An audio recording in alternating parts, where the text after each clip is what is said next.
we come here is so you can get to know each other, get to know who they are, learn a little bit of their stories. Because every time you tell somebody else's story, you're more powerful than you.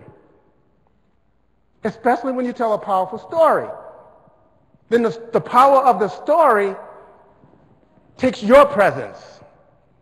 And we need that quite often. So part of the value of us coming here is for us to change, for us to share each other's stories, for us to learn each other's stories. Stories can change everything.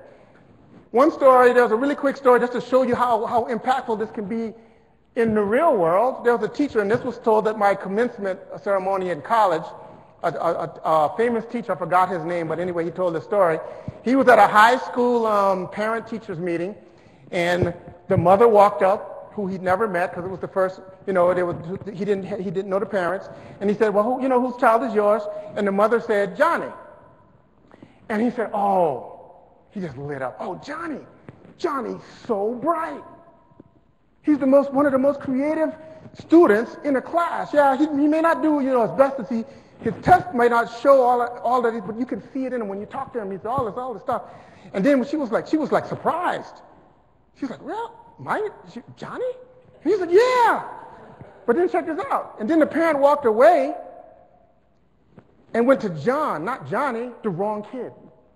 This was the bad kid. This was the bad John. Class clown, all of that. But the teacher said, I got to tell you, I didn't have the guts. I didn't have the guts to go tell the parent anything different that I'd already told her because she was so enthusiastic. But guess what happened? John changed. He was a different kid when he started coming to school. He was a different child in that class. By the end of the year, guess what? Guess what? This is a true story. This is a true story.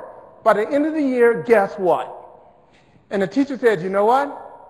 That changed my whole outlook on how I educate people now. That mistake I made, seeing my making a mistake transform this child, because what I imagined happened was the mother going home and having some kind of conversation, and then that changed everything. Changed history, present, and future. And the kid changed because of that little mistake. You think stories aren't powerful? Stories can be everything. So one of the most powerful stories, I end with this, but it's one of the most powerful stories I know, one of my favorite stories to me. And I don't even know if it's a true story. This is another thing about stories. It doesn't even matter if they're true. They don't.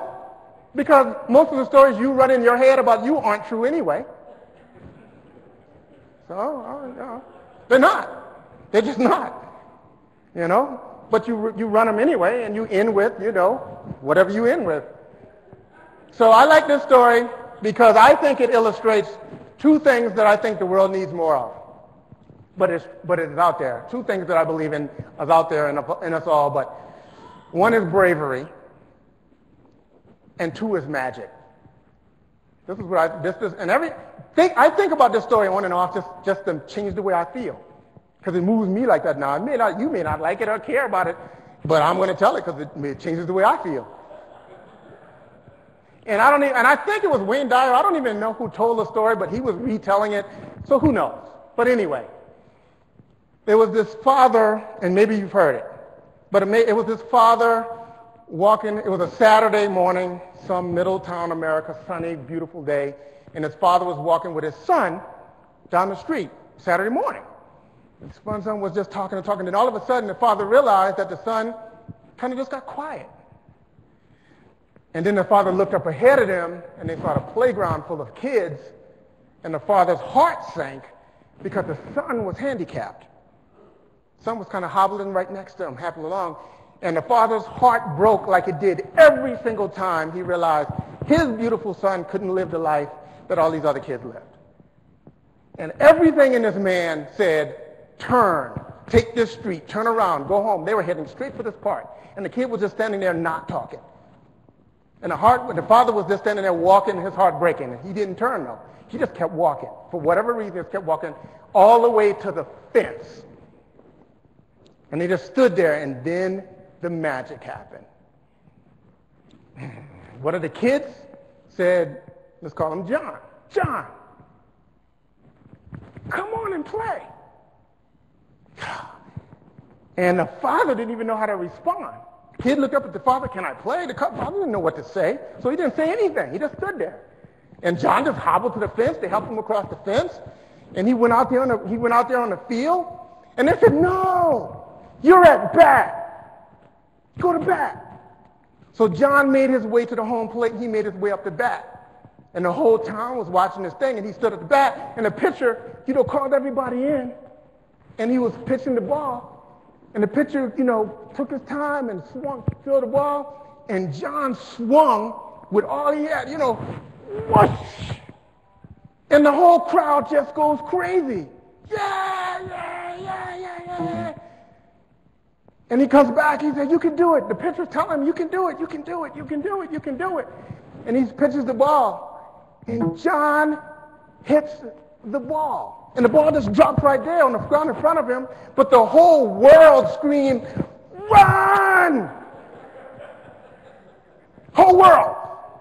And he starts running around this track. The father's in the stands crying. People are just cheering. He's running around this base. He's running around all these bases. And he ran a home run. He was a hometown hero that day. They picked him up on his shoulders, walked him off the field the whole 9 yards. Now, why do I like that story? I like that story because the magic started to happen in the father being brave enough not to protect his son from reality. Because most people would have caved to that. Oh, son, let's go back in the house. Oh, son, let's walk this way. Let's not deal with this pain of you seeing what you can never be. That was issue number one. But by him being brave, the magic showed up. So I think, I can't prove it, and I'm never going to try to prove it, but I believe that when you're brave enough,